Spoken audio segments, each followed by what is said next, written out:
Welcome to Watching the Throne. A lyrical analysis of Kanye West? That's right. And in video Ah, format, for the first time in video format, I am Chris Lambert. is that what we're doing here? Is that why I'm on the screen? I thought you and I were doing something else with this video. Oh, no, I'm sorry I misled you. Oh, that's for later. Never mind. And I'm Travis Bean. And yeah, today is a very special episode. As you know, we're taking a break from our song analysis, but if Kanye goes on David Letterman, you know, throw up the Kanye symbol in the sky like a Batman signal, we got to come running to the studios immediately and do an emergency episode. Is that the Kanye symbol just a W? It's the Yeezus cover. How do you stamp over the I? Uh, oh God, we're like it's bad enough when we make the jokes on Yeah, I know. audio, but for me to like visually try to make the jokes as well is just This not is good. this is going to be good because I know Chris well enough that whenever I listen back to an audio version of the show, I know what he's doing most of the time because you're a very active, handsy person. Not in a bad way. You know, you're handsy with me, and that's fine. But you usually keep your hands to yourself. But when it comes to talking, your hands are all over the place, and you're usually doing weird stuff. So everybody gets to see that now. I'm just gonna have to sit here like this the whole time. Just I guess I'm gonna find out if I'm a handsy person because I consider myself to be slightly stoic, but I don't know. Maybe I'm wacky, and I've never noticed. you and your I'm doing it now. you and your Street Fighter shirt. Oh yeah, fuck yeah. Street Fighter shirt, and I gotta say, I'm rocking my Kanye mug today. I'm drinking my coffee. It says, "You may be talented, but you're not Kanye West," and that is a very apt quote for today's episode. That's very true. So the interview with Kanye on Letterman's "My Next Guest Is" that's what it's called, right? My Um, guestness needs no introduction. that's You were close. I was close. I was almost there. Um, it was highly anticipated. Like we first heard the rumors of it back in January when Letterman appeared at Sunday service, and people were wondering, is he just there or is this for the show? And then rumors started trickling out from people that had been in attendance at the interview, saying like, Hmm. yeah, we we Yeah, got to Kanye was see there. that. Yeah, Kanye was there. That happened. These are some of the topics. So we've known about it for a little while, but it wasn't until earlier this month that we finally got the release date announcement for the episode.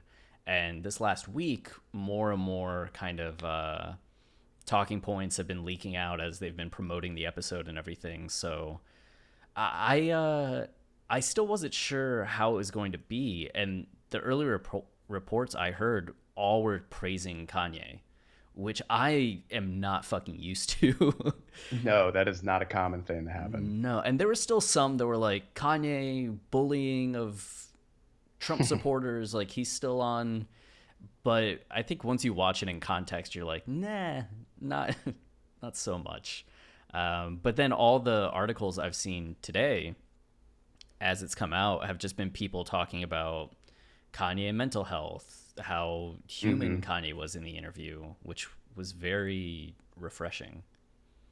Yeah, and we'll get into the whole mental health discussion he had of Letterman, but my initial knee-jerk reaction to all the praise Kanye was getting for that was, where was all that when Ye came out? Like, it's so strange that that's his most derided album in a long time from critics, and I just always find it interesting that media outlets are always able to talk about artists without ever really understanding their art, or because that's how artists express themselves, especially Kanye, who isn't always the best communicator. He's crystal clear through his music, and a lot of the times his music provides great context for what he's saying in real life.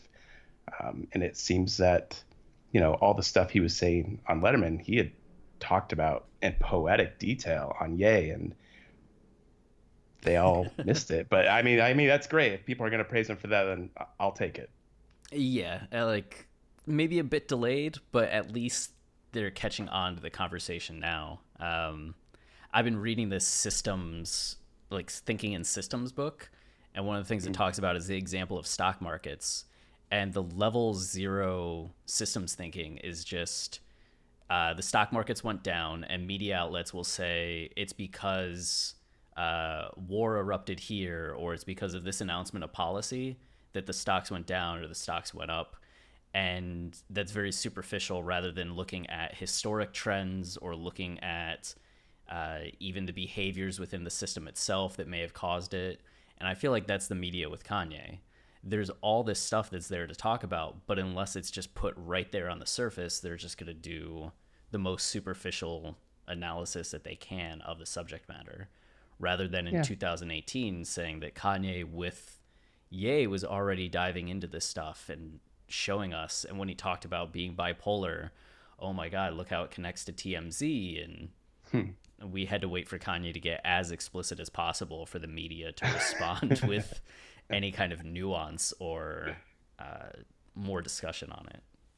And I think that's okay. Honest, I mean, it's not okay, but I understand it because artists often aren't understood until years after they've passed. That's actually one of the biggest themes of Kanye's Runaway movie, and how he talks about statues and all of these philosophers and uh, astronomers and all these people who had great ideas in the past who were overlooked. We now sort of romanticize in the present, but now they're just statues. And God, I'm getting super deep about a fucking Letterman interview, but I think that's kind of true. I don't think a lot of what Kanye expresses in his art will be understood for a long time. So I guess it's good that something like this interview exists where you're right, he's can be very explicit. Yeah. And I think there's so much. The thing that stood out to me the most about the interview was the humanity of it. Hmm. And I was just recording an interview with Ollie Graham, who does Little Ye, and this came up in the interview.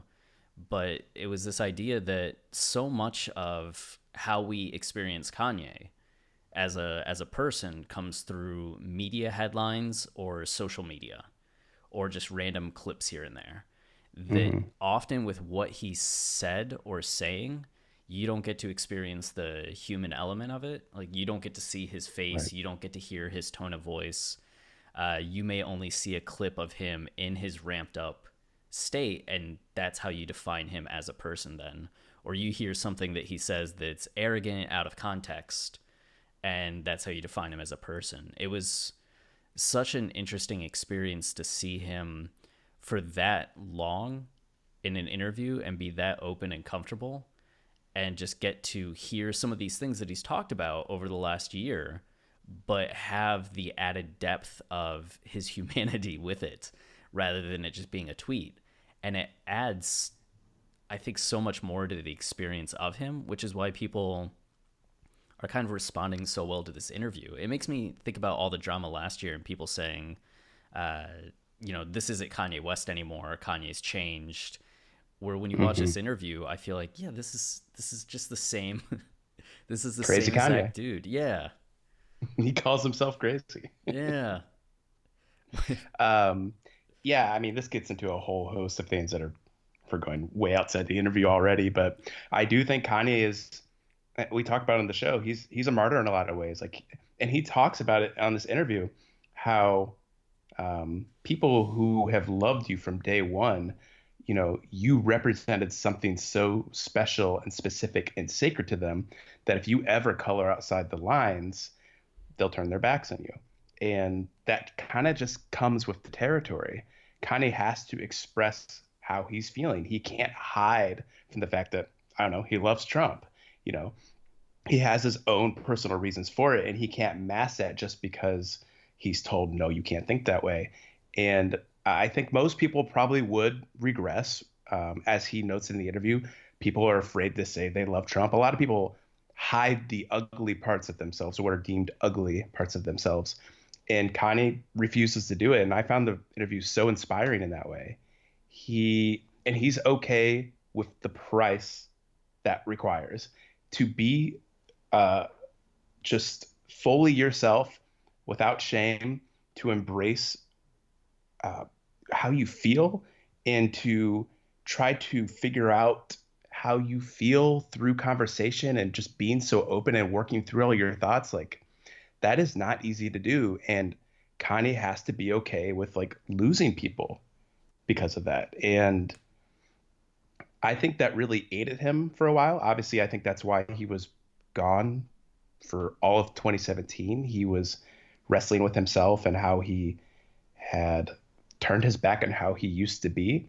And this interview, more than anything, shows like how rejuvenated he is. Like he is so ready to be Kanye West again and embrace all of the thoughts he has, whether they're wrong or right. He's going to explore them. He's going to be open about them, and he's going to force a conversation on you. And I'm there for it. I love it. That part in the interview where he kind of takes over the interview and he's like, I like One of the arguing. several parts where he takes over the interview.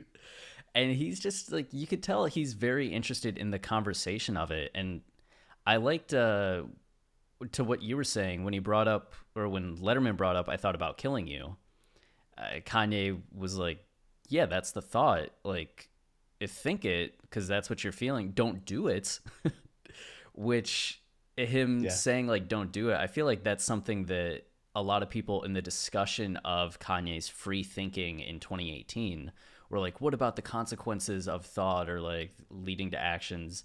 And you get Kanye just when it's in this interview being able to say, yeah, don't do it. It's one thing to think and to feel and work through how you respond to all of the thoughts and feelings, because there's growth to have from that. It's another thing to act on something like, I thought about killing you. Like, don't do that. Same thing with medication, right? He talked about how for him and his personal experience, medication's bad, or what they were giving him was bad. And he's able to kind of have this luxury version of mental illness where he doesn't necessarily need the medicine, but he makes a point like, that's me. There are people that absolutely need to have it, might not be able not to have it, but there's also people that might not be able to afford the luxury care, and the medicine they're given is not what's right for them as well. And you hear him talk about it in that way, and you're just like, oh, that makes sense. But there's so many people in 2018 when Kanye's talking about being off medication, they're like, how could he? He's advocating for this horrible thing. There's just such a dichotomy to me from the bits and pieces we hear and how people twist it, to then getting to actually just have Kanye sit down and talk about it, and you realize his views aren't as dramatic as they may have seemed. Yeah. I mean, I understand, honestly, people's reaction to his comments like that. And I actually thought it was a really beautiful part of the interview where Letterman opened up about how he had a lot of issues over the years that he was trying to work through, and medication worked for him. And I think that's mostly what it is that's a very nuanced conversation. And Kanye isn't going to go into all the details necessary and have the kind of conversation necessary by just sending out a tweet like, I'm no longer on medication.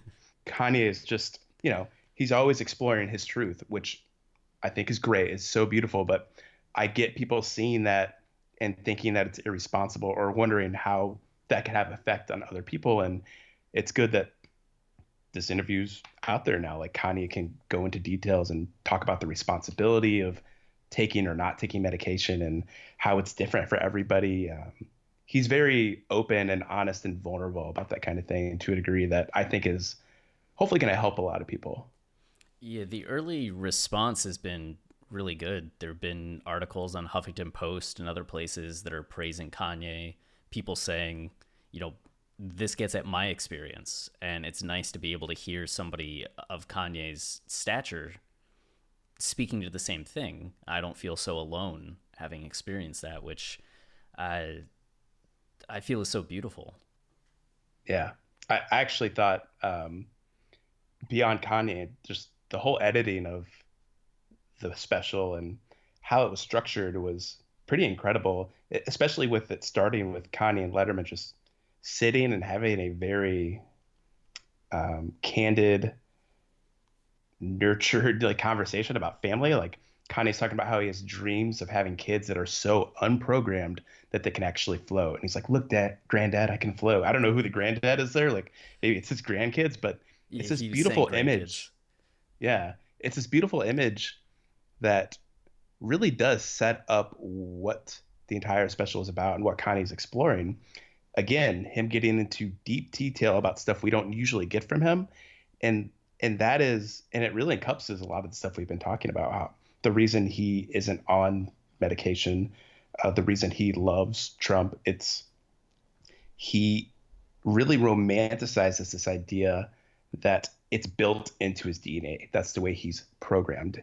And throughout the special, you can hear him talking about art like that. Like he talks about at the very end, especially, he's talking about like Bob Marley and the drawing in the sand.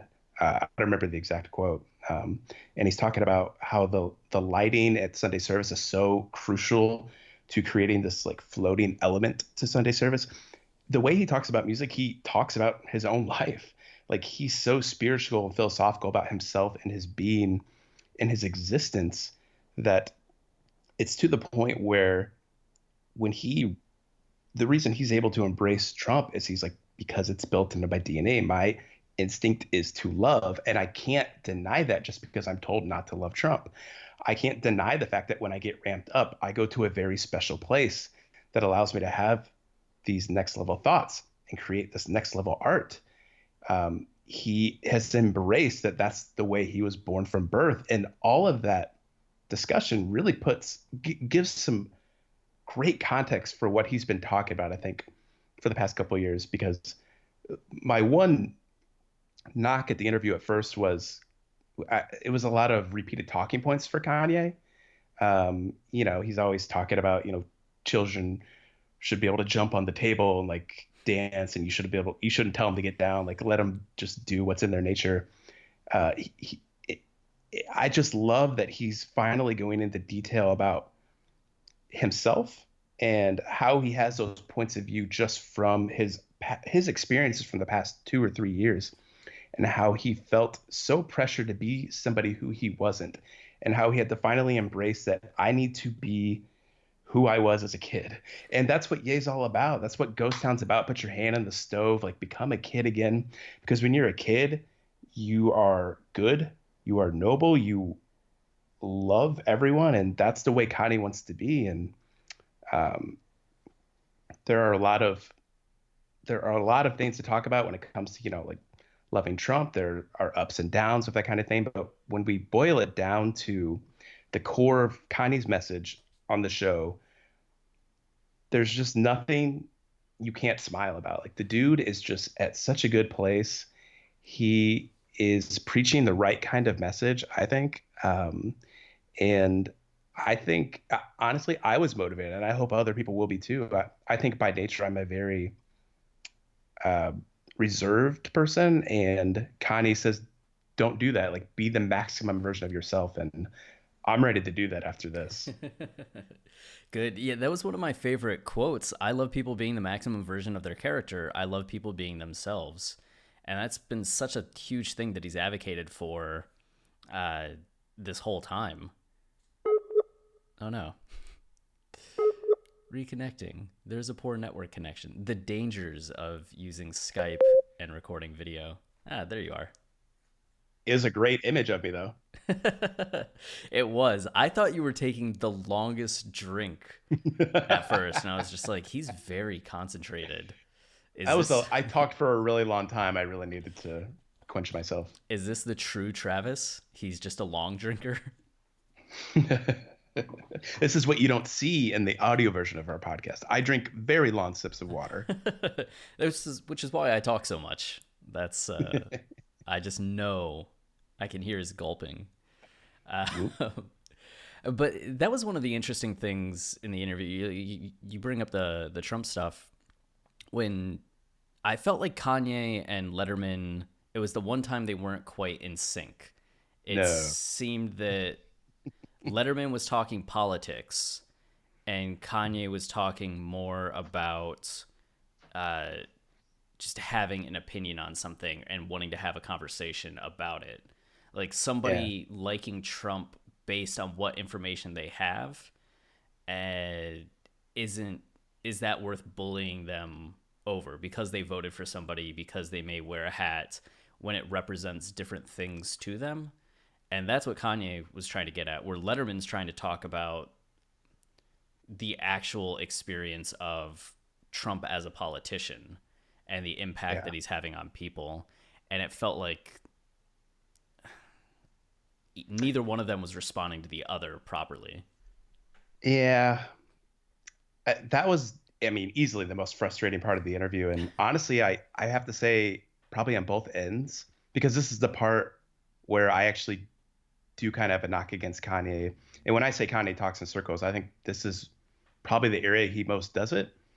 Because, look, both of the conversations they're having are very important.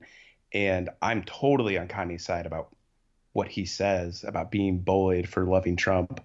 Like, that is not okay. It's this us versus them attitude that is entrenched in our culture. It goes way beyond politics. It's this idea that because you do or don't like a person beyond what reasons you like them, you are now against us because you do. And that is a terrible mentality to have. He says, Kanye says, let's have a dialogue, not a diatribe. Like, that is, yes, of course. Um, but it's also important to have the political discussion, I think. And it was frustrating to watch both of them not want to talk about what the other wanted to talk about. And I guess maybe because I'm such a massive Kanye fan that I've heard all the stuff he said before about being bullied by liberals, and I think specifically, I think it's weird to just always call out liberals. It's not that liberals are closed-minded. It's that everybody's fucking closed-minded and everyone hates each other and nobody should be like that. And I think he kind of backs himself to a corner by not having a more multifaceted, full-bodied conversation about it all. Um, so yeah, that was just to me kind of frustrating on both ends because in turn, I also think Letterman should be talking to Kanye about this. Like, this is an incredibly important conversation to have, and I think Kanye's mentality is forget politics. Like, if we can all agree to love each other and work with each other, well, that's a great place to start. He always says, why not start with love? And that's a great point. So it was two guys making great points, but unable to build on each other's great points because they weren't talking about the same thing. Yeah, and I'm very curious about each one to follow the other's topic, right? Like, I want to hear Yeah. Letterman talk about what Kanye was talking about, and I want to hear Kanye talk about what Letterman was talking about.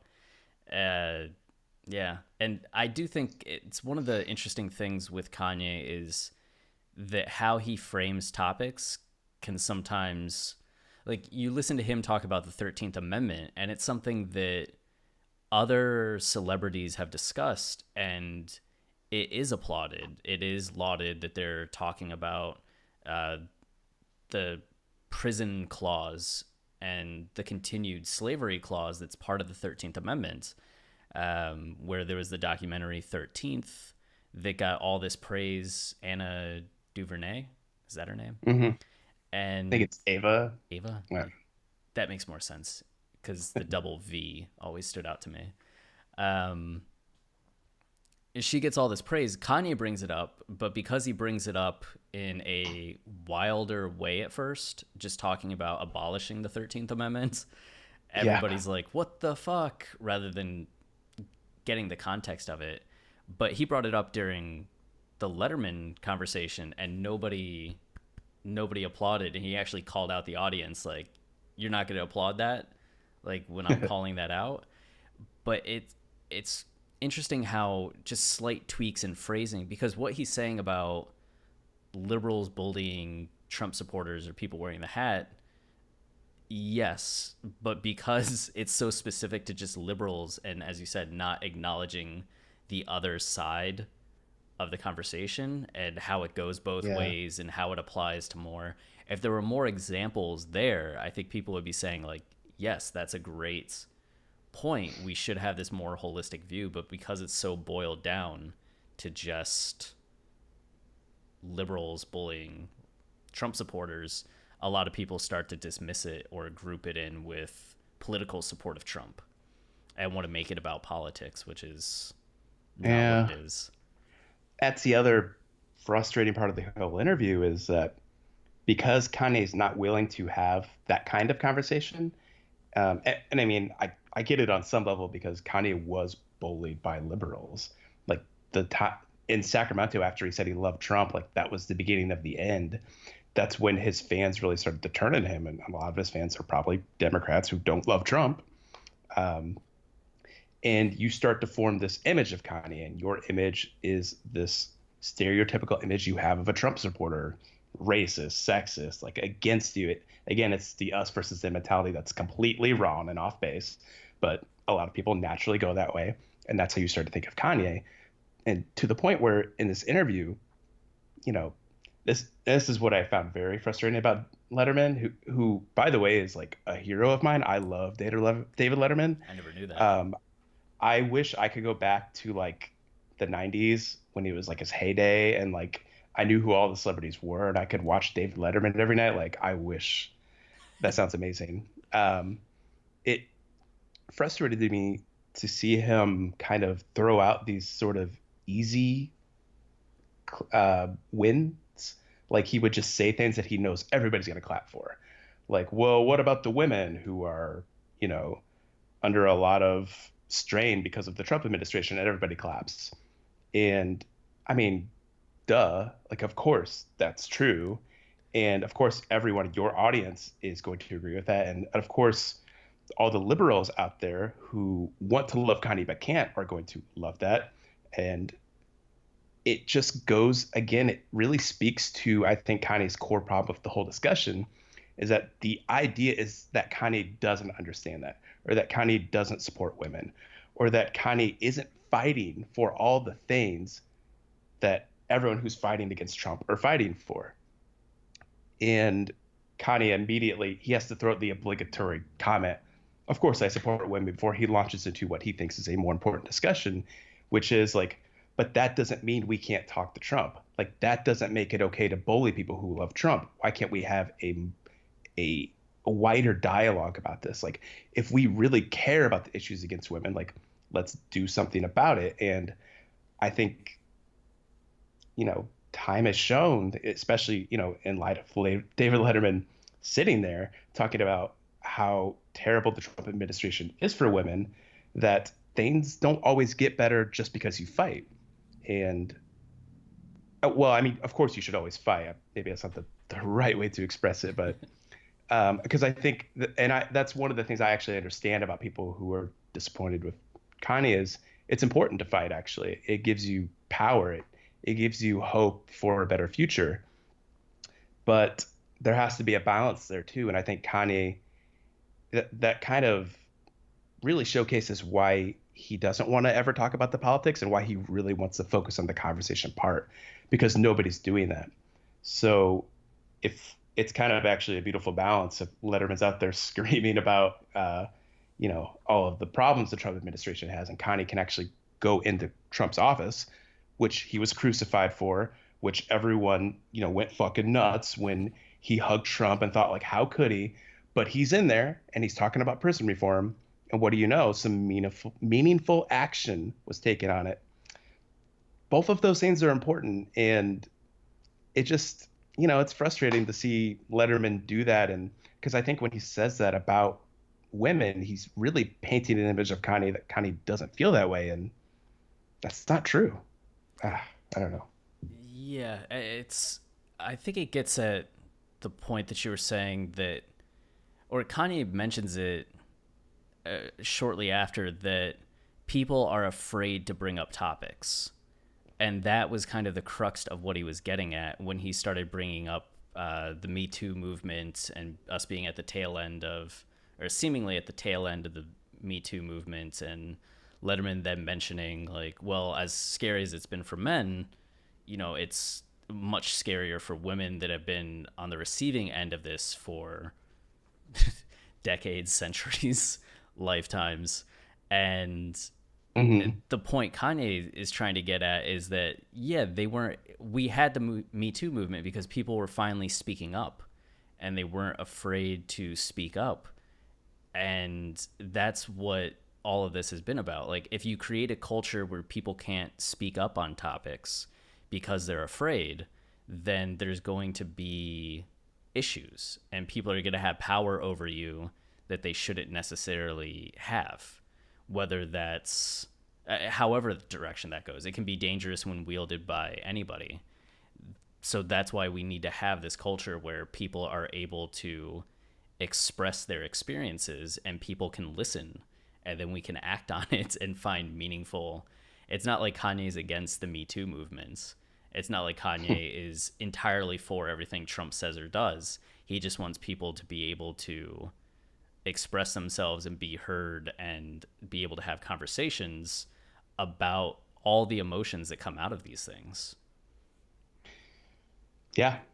And I think, as frustrating as that part of the conversation was, I hope something good does come out of that. I hope people really took in what he said. And again, it's much better than a tweet sent out about being bullied, or him at the end of his SNL performance talking about being bullied.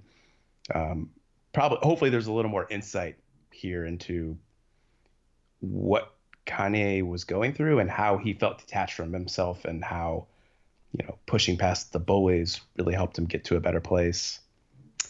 Yeah, I don't know.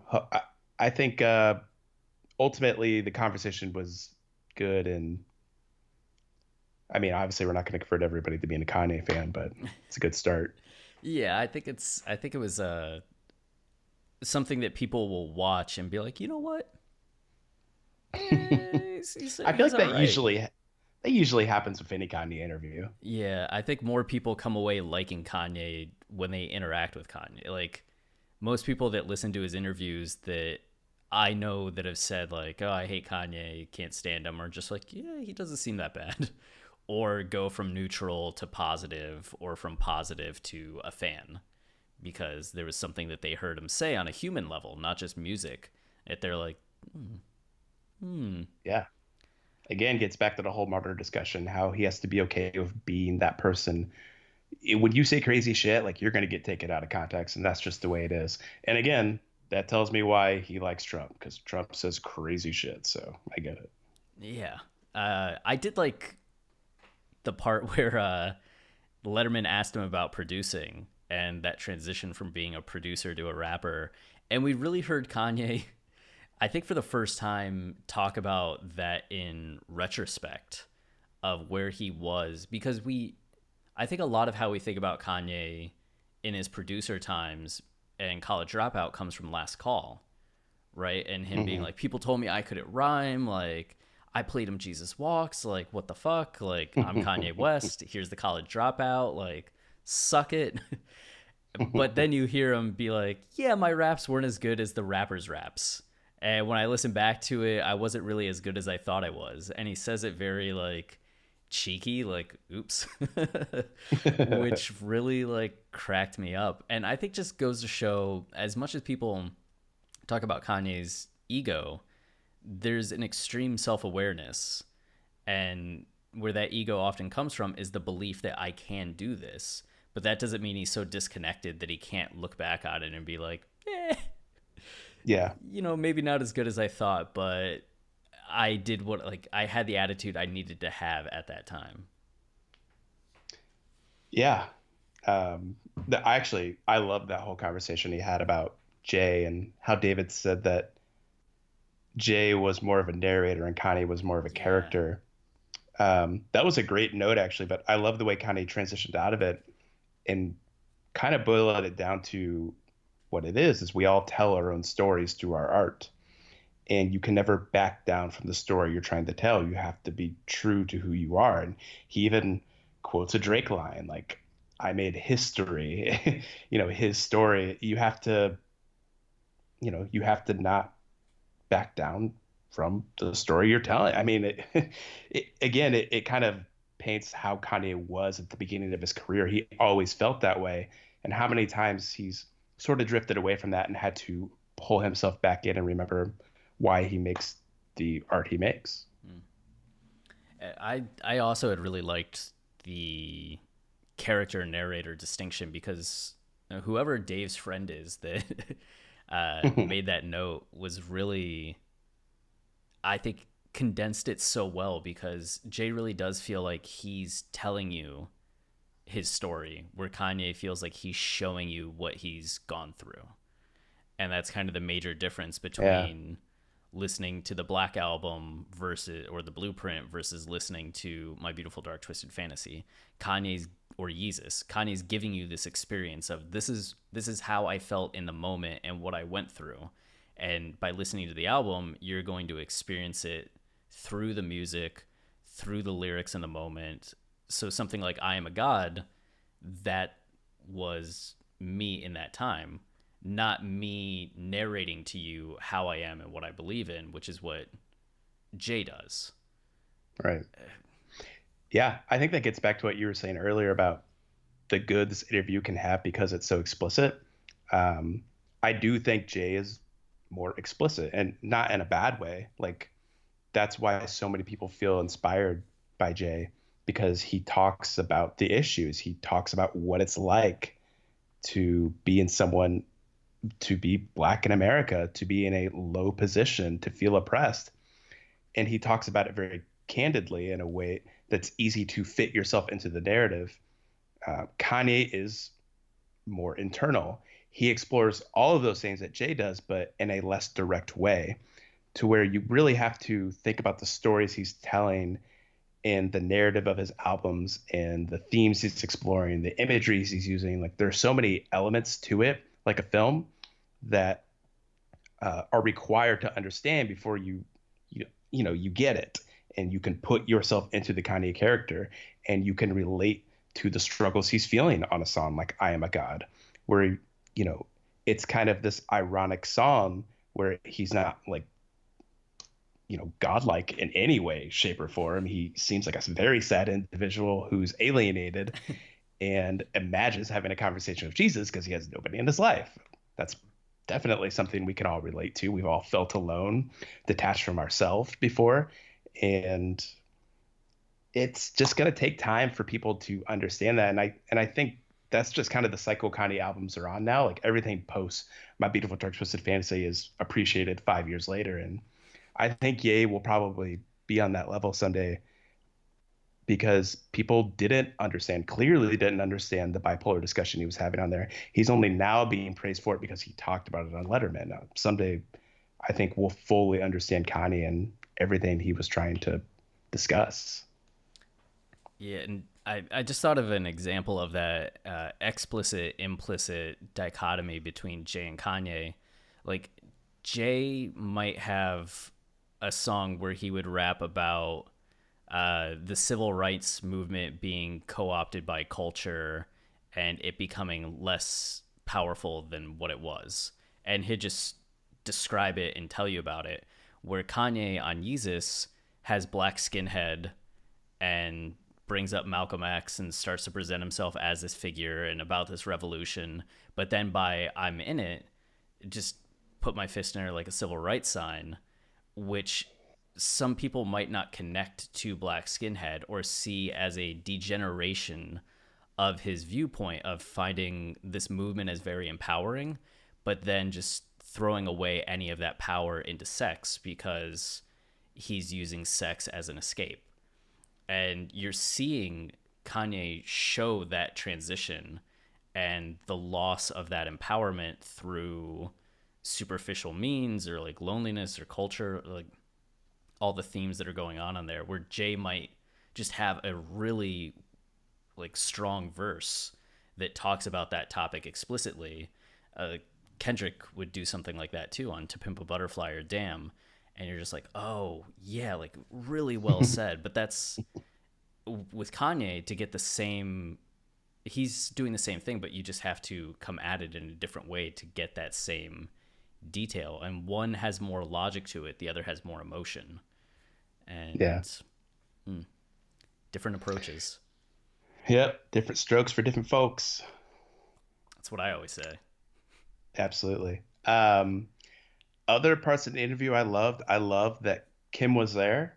Yeah. And there were many moments where Kanye was clearly almost directly speaking to her whenever he was talking about his mom, or how he sees elements of his mom and his kids. Again, getting to the whole programming discussion, and how, well, again, very inspiring to me. Like, what a beautiful way to look at life.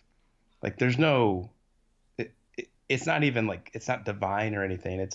this kind of spiritual understanding of the world, and how your kids ultimately are a reflection of everything you learned from your own mother, and how uh, people become who they are. Like I just thought that was so beautiful. Like the idea that when he sees his kids running around happy and being loving and laughing, and he thinks of his mom, and he looks at Kim and he starts crying, and I'm fucking crying. And that's the way the dude wanders through life. That's, I want to get on that level. That was I maybe my favorite moment was just that quick thing when he's talking about like this life that we have or this house that we have, and he says something like a couplet kind of like that. The kids that we have, the house that we have, and he kind of looks at Kim and smiles, and you get the quick cut to Kim and like the Ooh, genuine look of affection and smile on her face, and you just see like I don't know, yeah, it's making me.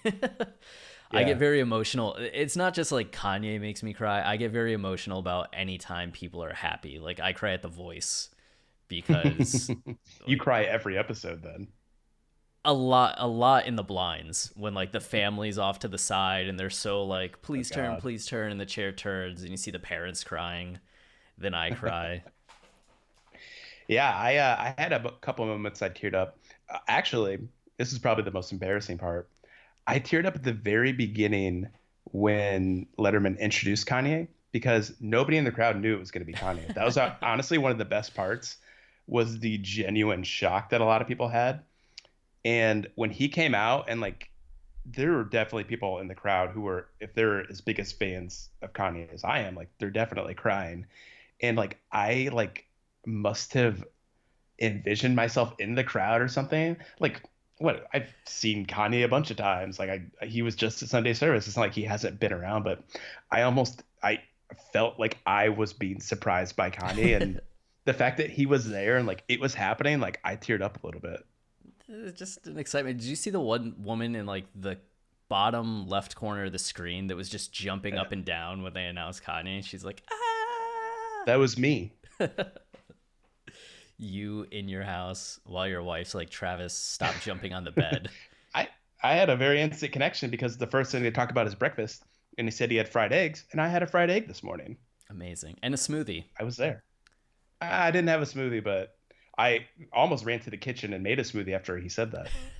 As soon as he said like a smoothie, I was just like, the me and wifey made a movie.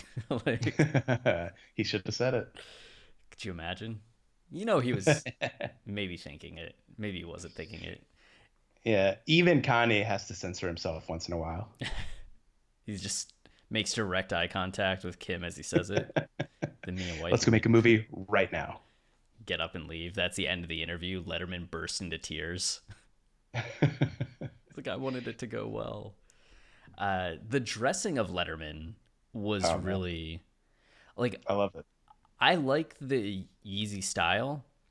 I don't own anything aside from shoes, Yeah, and it was actually really impressive going to see like because Letterman is dressed right, like or yeah. has a sense of his fashion. Like I think if anybody saw him, they'd be like, yeah, he's pretty fashionable. But the outfit he had on when he walked out of that room, It was dope. he looked like a goddamn superhero. Like, That's the power of easy. jeez, I was really impressed. And then Yeah. Kanye had the Tefra Yeezy 700s on, 700 V2s that come out next month sometime, which they looked really awesome too. He just does such cool things. Yeah. One of the things I really loved about that part actually was, again, it was more insight into Kanye and just how he lives, which still, even thinking about Kanye being Kanye is like just blowing my mind, like every step of the way. You could tell I'm a fan. Um, like just the way he designs his home and the spaces he's created in his house, how his little lounging area is meticulously decorated, and how he thinks about the energy each room gives off, and the colors and the space. Like I, again, you can really tell that he needs to feel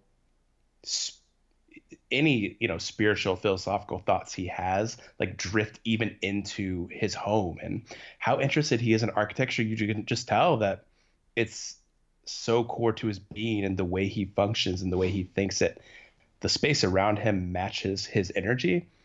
And I love that. It honestly inspires me to think about whenever I get a home, how that becomes part of my day and part of the way I work and how I grow as an individual. Like Kanye really thinks of every element in his life that way. It has me thinking about the fact I have a dinosaur over my shoulder.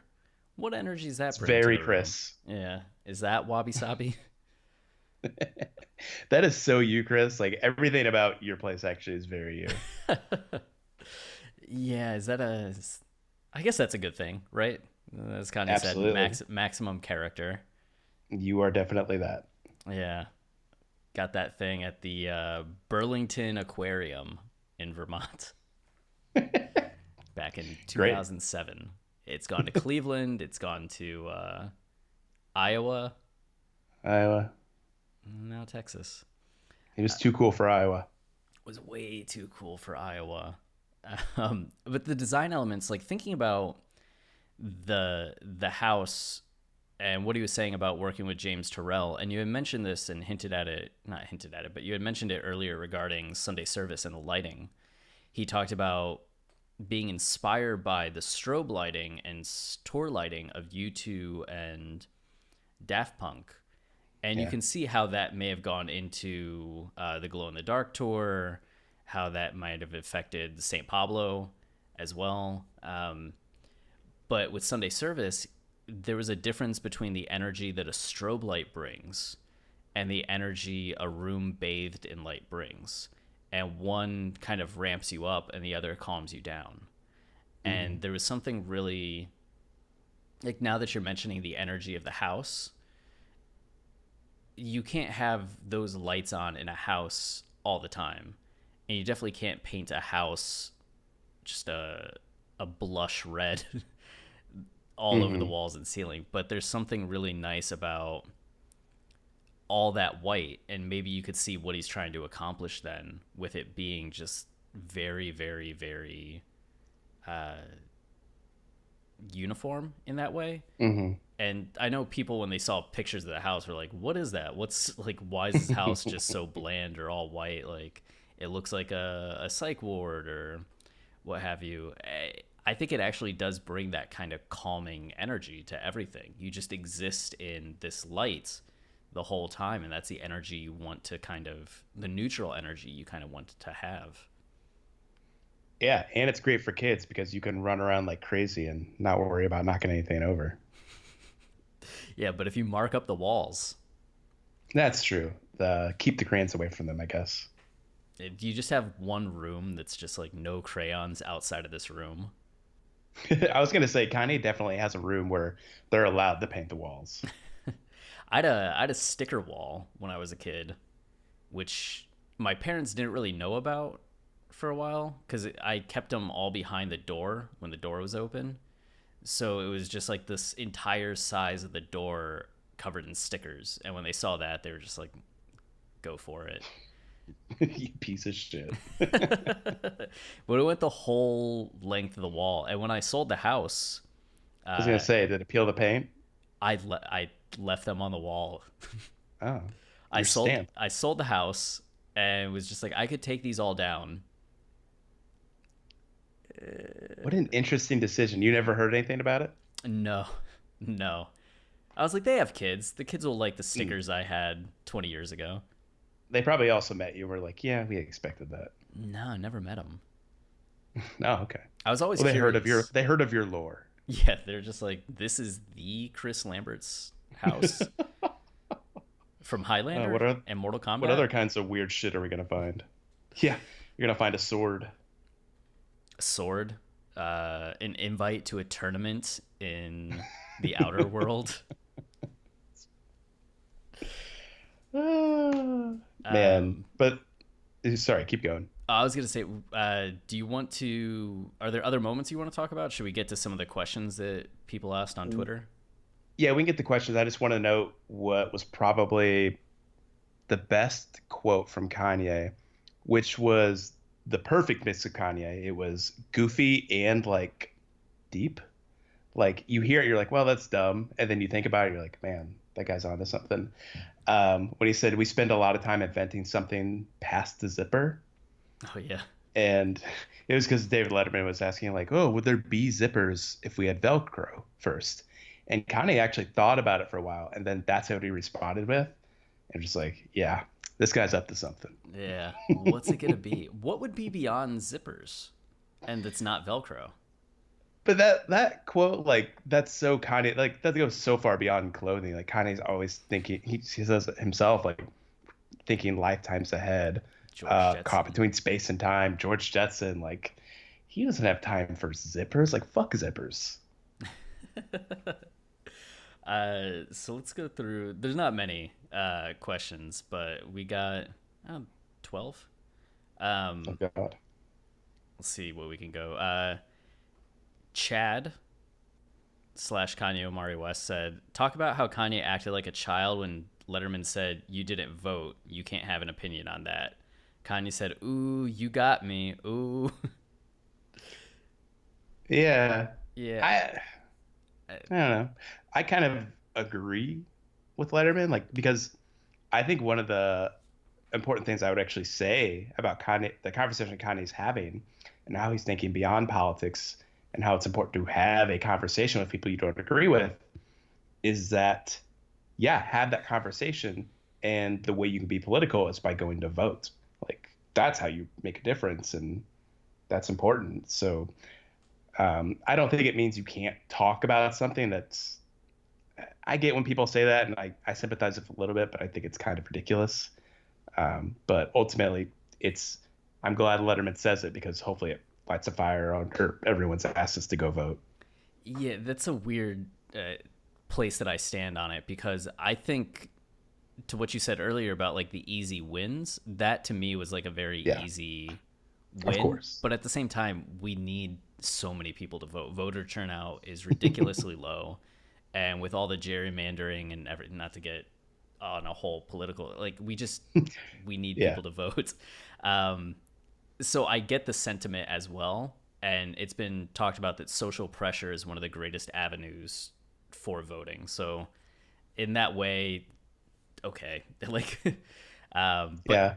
Kanye's response, like, yeah, it is one of those things. Like, he can clearly talk about politics, even if he didn't vote. And he wasn't trying to talk about politics specifically Yeah. anyway. He was trying to talk about that. So I think his Right. reaction of just being, you got me, was about appropriate for the moment. Yeah. Because I mean, you're right. It's one of those easy win comments, and Kanye. I mean, you can't really argue against it. Like everyone knows that's right. Like you're not allowed to have, you're not allowed to be so brazen about your political opinions, especially on a Netflix show that millions of people are going to watch. If you didn't even vote, but as you're saying, Kanye's not political, so it's just a whole different conversation with him, and so I agree. I kind of get his reaction to like, okay, like get your easy win comment, David. Like you got me, but let's get back to having the actual conversation. Yeah. Then we had Cloud 10 Dan say, you think it's fine for Letterman to say, then you don't get a say? Everybody gets a say. That's some stupid logic. Oh, this was actually a response to the other one. Never mind. I, Fraser Sutherland, what do you think of his thoughts on Me Too? Uh, I think what we were talking about earlier, it was something where he was getting at more people being afraid to talk about something than necessarily being upset at Me Too or upset about the empowerment of women, right? Or trying to deny women being able to speak on this topic. So I think that's going to be the topic that, if any gets most misconstrued, it's going to be that. Um, yeah. yeah, I found that part actually a little frustrating, just in terms of the editing, because it's clear a lot of stuff was edited out, and that was clearly kept in because that's the thing everybody will talk about. And I guess it's just frustrating because we've kind of heard Kanye talk about this before, so it's nothing new. And B, it's because it's not surrounded with a better discussion. It's just inevitably going to be taken out of context and framed the wrong way. So I don't know. It's both frustrating and it's both frustrating to hear Kanye say those things and also like think like, well, of course there's more to it though, and of course he would say more if I could sit him down and talk just about this for an hour, but it's just the way it is. Yeah, and I think we got a hint of what he actually wanted to talk about in that way. Much like the when you hear about slavery for 400 years, what he wanted to talk about was modern concepts of slavery through consumerism and culture and that. But it got brought back to the idea of historic slavery, which isn't really Yeah. what he was trying to comment on. The story of Kanye West. uh, then we have M. Gay Watson asking, I don't know if you all have yet, but please talk about or look into spiritual healing, 4D and 5D ascension, and how it connects to him, which I haven't looked into that at all, but he did talk about kind of the musical concepts that can impact you physically or resonate with certain chakras. So it seems like he's thinking on that level of the physicality of music and what to do with that. Yeah, it really gets at the entire reason he did Sunday service because it did that for him personally. And actually, he had a great quote.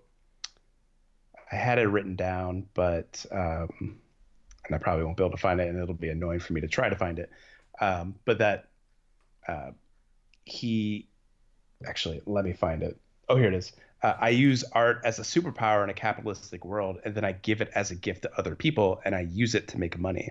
So there's a lot of talk about Kanye selling Sunday service clothes and whether or not that's ethical, and that's something I don't really fully understand. I'm not like, I guess I don't have any uh, drastic opinions on that because I'm not religious, and I can understand why people would be offended by it, but again, I think Kanye thinks of the whole thing as very spiritual, almost going beyond religion in a way, because the Sunday service isn't just about God, it's about healing himself and what going to that place does for him.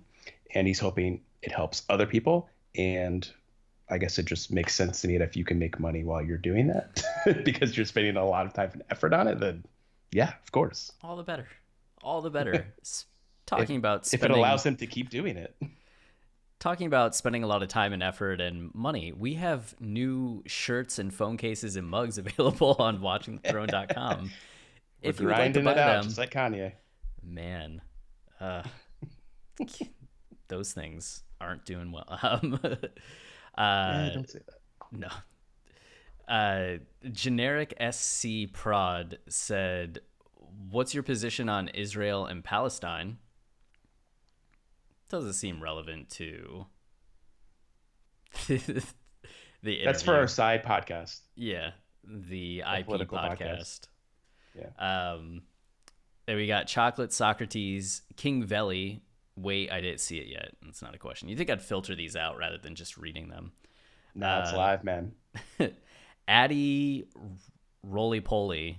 Excited to hear you guys discuss Ye being a character in his music versus Jay being the narrator. I think we did that. Nice. Scotty D, Scott Daniels, everybody's favorite news anchor, said, you have to talk about how he saved Jesus Walks for himself and not giving it to the best rapper in the world at that moment.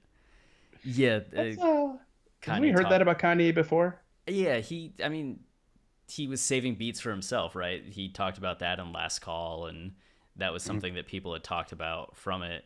But just him specifically being like, yeah, I didn't give that to Jay because I thought I was on his level and could kill it. And that belief paid off, right? Yeah, absolutely. I mean, he wasn't on Jay's level, but he knew he'd get there. So Yeah, that self belief and just knowing, I don't know, what's the I always my wife and I always joke about the Family Guy episode where Brian writes a book like "Wish It, Want It, Do It" or something, and it's kind of that. Like they're mocking all of um, the Gift. What was that book that was popular all those years ago? oh, The The Secret. Secret. Yeah, it was mocking The Yeah. Secret. Um, but it kind of still sometimes works. Like Kanye knew that he could be a superstar. He believed he'd be a superstar. So he saved a beat that he thought a superstar could do great on for himself. And that's the thing that helped him become a superstar. So, So be it. yeah. Um, Yeezy Season with 3 N's said, if you can, try to discuss him refraining from using certain words. Is it to help with his mindset or something else? We saw Kanye talk about that more in 2018 when he got the dictionary and started highlighting yellow and orange, positive and negative words. It seems like having been diagnosed bipolar and going in 2017 through the medical route and not having it agree with him and trying to go more Western medicine, so to speak, or non-traditional. What did he say? Primitive, I think was the word Yeah. he used. He started looking into light and energy and the source of things, which gets at kind of the system thinking that I referenced earlier. It's not just like, oh, I got angry or upset by this immediate thing. He's looking at the whole system and how it could affect him, and that using certain words can convey a certain energy. Being a certain light can convey a certain energy, and how these things could cause you to be more volatile than what you would otherwise be if you eliminated them. Hmm. So I think him trying to use these words or refrain from using certain words is just about that idea of how do I keep myself in the place that I want to be and keep that energy. Well done. Nothing to add. Thank you. Thank you. Pat myself on the back. Uh, Zog Ryan said, please talk about that one moment where he was like, let's talk about the new album, and immediately went to Ye and not Yandi, and how all hope was gone in that 1 second for any news. Yeah, I did get excited. I was just like, oh shit. And then he's like, I thought about killing you. I was like, oh, he's putting I thought about killing you on Yandi. What a bold and innovative choice. Oh no, he's just talking about Ye. Yeah, I mean, of course, I don't know. I don't think anyone actually expected him to talk about Yandi. This interview's 6 months old now. That would have leaked out eventually. Yeah. Yeah. Oh, Yandi. A dream that was born in fall, lived through winter, and now ages into summer. Yeah, I was thinking about it today. The album was supposed to release on my wedding day, and I almost wonder if there's some sort of curse attached to my wedding, and I need to get a divorce in order for it to come out. No, no. Just a legal one, then we can get remarried. I would say energy. Just don't use. Look, I'm just saying, like, let's try it. Like, I'll sign the dotted line, and we'll see if it suddenly becomes available to everybody. Yeah, if you do what you have to do. Lauren, actually, I'll talk to her later about it. Okay, okay. Keep me posted, and if you need somewhere to sleep, you can you can come down to Texas, and you have a place. Chris, how would you like a second roommate? Yeah, yeah, Or a third roommate if we count your cat? yeah. I do count the cat. The cat is very I, demanding. I could actually sleep in the cat's bed if your cat has a bed. Yeah, the guest room's kind of the cat's room. Well, I can share. Okay, you and Felix are roommates. Does Felix ever sleep on the foot of your bed? Because I can do that too. Yeah, you want to sleep on the foot of our bed? Yeah, and paw at you sometimes in the middle of the night. Yeah, come and poke my face when you want fed. He'll do that. He'll just come up and he'll like put his paw on my face. And I get hungry a lot, so expect me to always be in your face. Beautiful. We have Ethan Jarrett 7 saying, did Letterman's reaction to the Trump issue not back up the statement Kanye made about liberals being bullies too? Also, do you think Kanye could have articulated his thoughts better? Also, they had zero chemistry. Yeah. I think there's a distinction between bullying and trying to provide context and point of view. Yeah, And totally. I think what Letterman was trying to do was provide context and point of view and have a discussion rather than trying to bully. Yeah. Bully to me would be, I don't know, telling him that his thoughts were dumb and he was an idiot and he needed to shut the fuck up. Like if that was, if he said that, like Kanye, just shut the fuck up. Then yeah. Yeah. But And there's no bullying there. It's just disconnect. It's the same disconnect I honestly have with anybody who ever wants to talk to me about Kanye because they all hate Kanye and they want to talk about how crazy it is that Kanye loves Trump and how I'm experiencing cognitive dissonance because I like Kanye when I don't like Trump. And in turn, all I can think is, isn't it cognitive dissonance to support love and peace and conversation and deride Kanye for what he does? Like, all it is disconnect. Like, we're not having the same conversation. Nobody's bullying anybody. We just need to be more open-minded. what's the F. Scott Fitzgerald cognitive dissonance genius line? Imagine if you Yeah. busted that out when people accused you of cognitive dissonance. I mean, it's true though.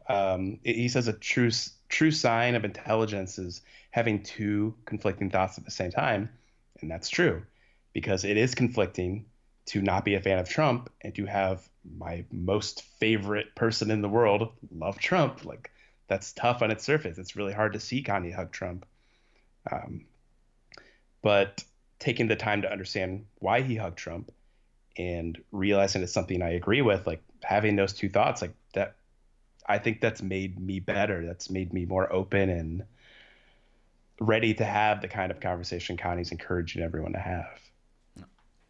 Agreed. And then I thought their chemistry was fine. Yeah, I mean, maybe in that part, the chemistry is just naturally off because they're not talking about the same thing. Yeah. So, But for the most part, like you could see Kanye oh getting yeah, more comfortable with Letterman. The only part where like I was really thrown off was the ending, to go from the Sunday service like breakout to back in the studio and him just be like, "Well, that's it. Thank you, Kanye." I was like, "Wait, what the fuck? Like that's not an ending." Like I agree. Like, there's no way they don't have way more footage of Kanye, and you just need to play it all. give me Letterman. Give me all the footage. Um, and then lastly, we have Evolcon. Which soap do you think Kanye uses at like this if you use this? I can only hope it's Irish Spring because that's what I use. I. Do you think Kanye uses like the actual bar of soap because he grew up in the 80s and 90s? Or has he transitioned to like gel? I think what Kanye does is what my dad did, which was take all of the leftover little pieces of soap that are left at the end and put them in a dirty sock and then use that as your soap. What?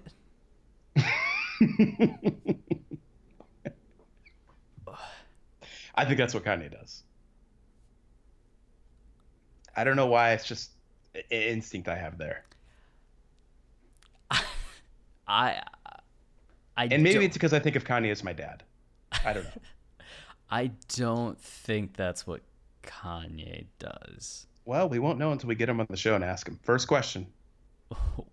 Why do you put soap flakes in a sock? Yeah. What kind of soap do you use? Sub question is what you do.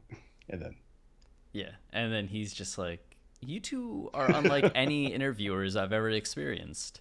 You ask the but real then questions." he's going to appreciate the maximum kind of question that we're asking.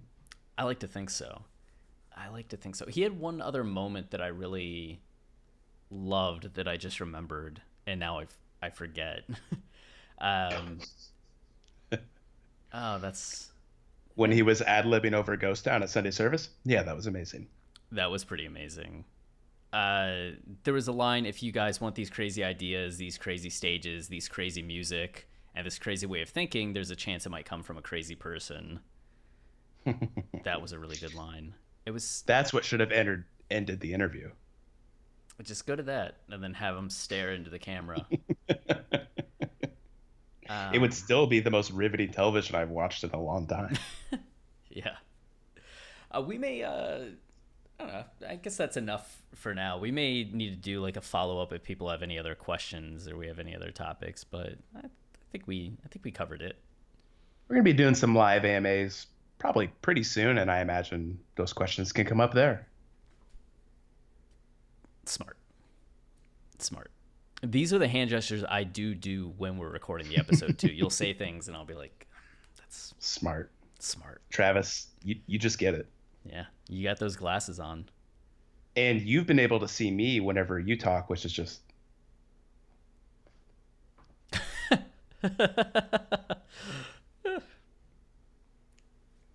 angry that you're so smart. Oh. Oh, did you not get that? You really turned that one around. You had me on the ropes and you just bring me right back. It's also a great visual bit for the audio version of the podcast.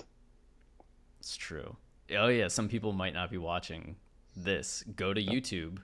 There you search go. Kanye podcast and we're there. And if you are watching And on relish YouTube, and just be ready to relish in the visual comedy of watching the throne. oh god. Oh god. I need to bust out the I love it costumes. Oh God. Do you have more than one? I have one for each of us. Yeah, ship it my way. Okay, and then we can wear them. I feel like we should only do AMAs wearing the I Love It costumes. Yeah. I think you're on. Or every episode is a different Kanye outfit. Like maybe we put on the shutter shades. Maybe we do our hair in the faux hawk Kanye had at the 808s era. Like there's lots of options. Yeti masks. Yeti mask. Yep. That'll probably be the one we use most often. Yep. And then just keep staring at the camera the whole time. We won't be able to talk, so.